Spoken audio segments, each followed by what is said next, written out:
ఓం తత్సత్. భగవద్గీత సనాతన గ్రంథము, శాశ్వతమైన గ్రంథము. భగవద్గీత యొక్క తాత్పర్యము విష్ణు భగవాను యొక్క ముఖార విందముల నుంచి వచ్చి జాలువారినదే భగవద్గీత.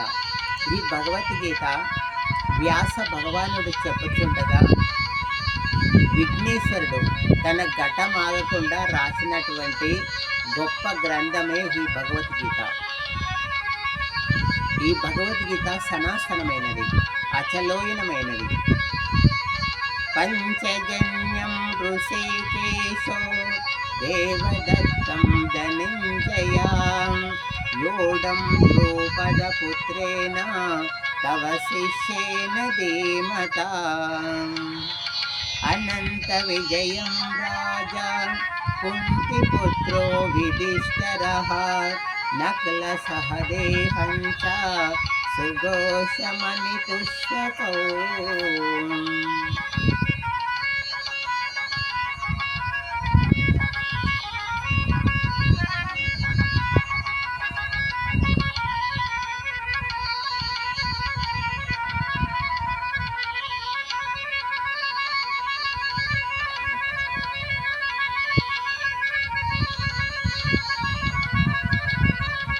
అర్జునుడు వాస.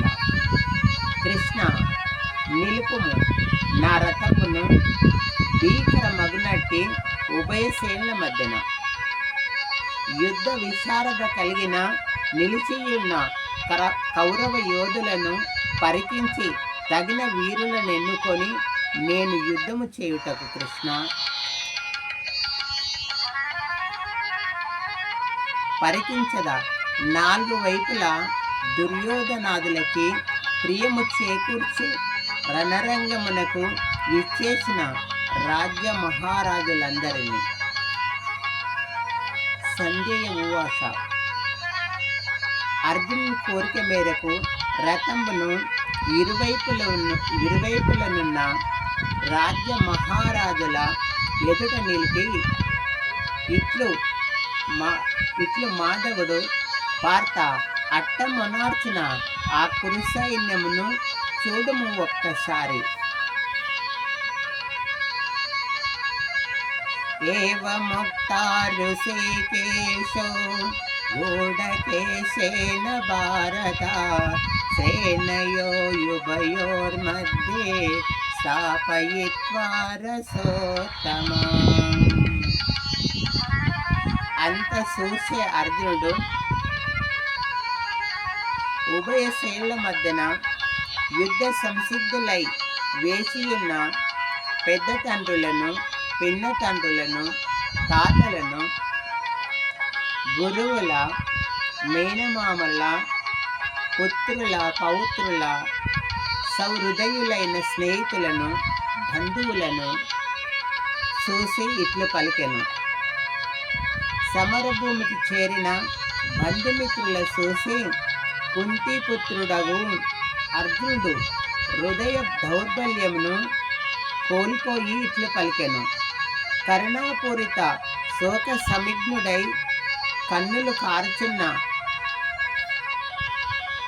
నీరు కార్చున్న కన్నులతో ఇట్లు పలికెను మాధవునితో.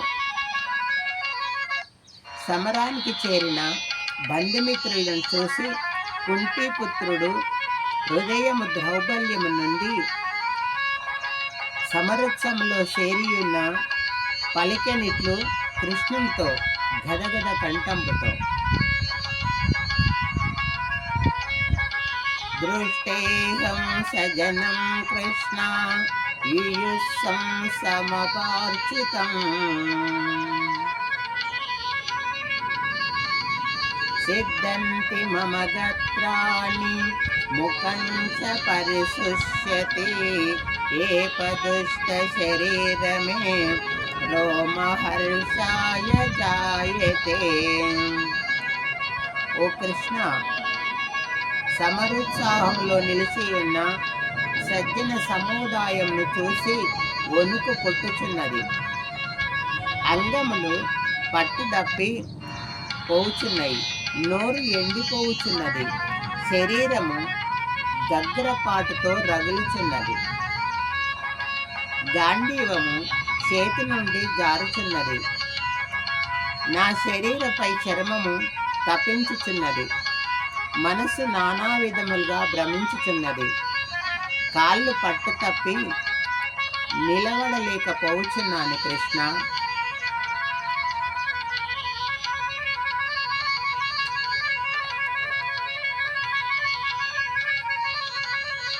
నిమిత్తాని చ పక్షామి విపరీతాని కేశవ న శ్రేయోః పక్షామి అత్వా సజనమహేతుం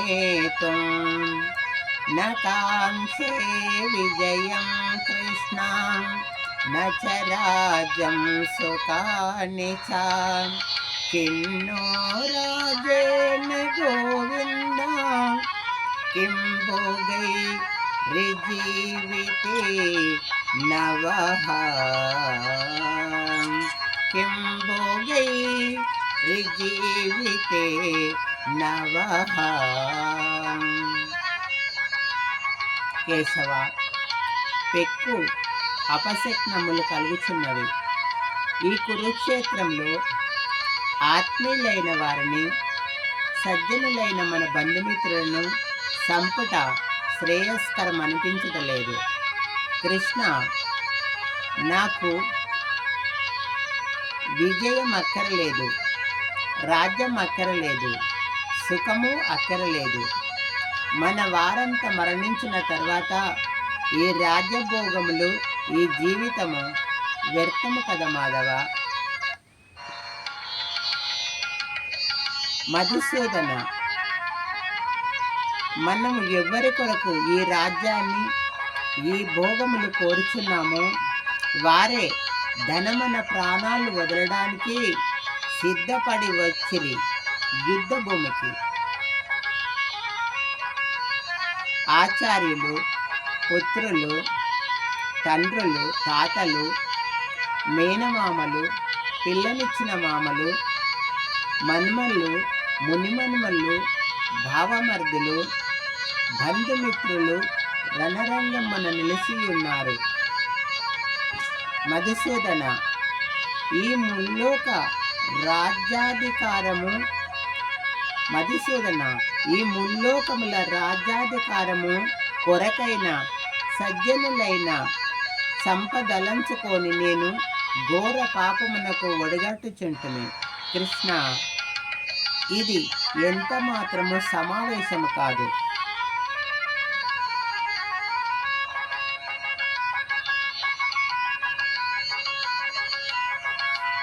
జనార్దన, ఈ దాతరాస్తులను చంపిన మనకేమి ఆనందము కలుగును మాధవ.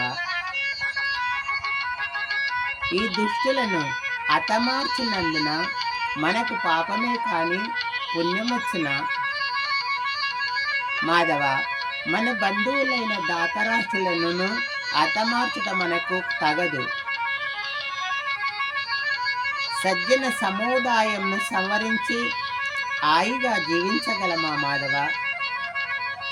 మనకేమాత్రము సుఖ సంతోషాలు లభించవు కేశవ.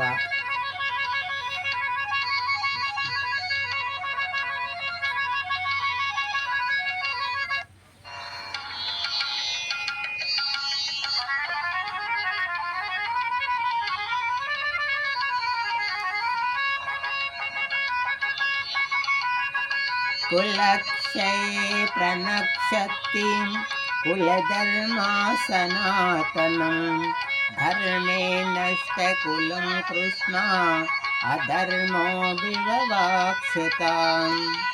జనార్దన, లోభ కారణమున భ్రష్టులైన కౌరవులను, కులనాశనం వలన కలుగు దోషములను కాని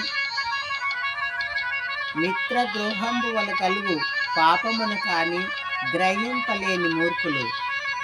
కృష్ణ, కానీ అన్నీ తెలిసిన మనము కులనాశనం వలన కలుగు కష్ట నష్టములను ఎరిగి కూడా ఈ పాపమునకు ఎందుకు ఒడిగట్టవలను మాధవ?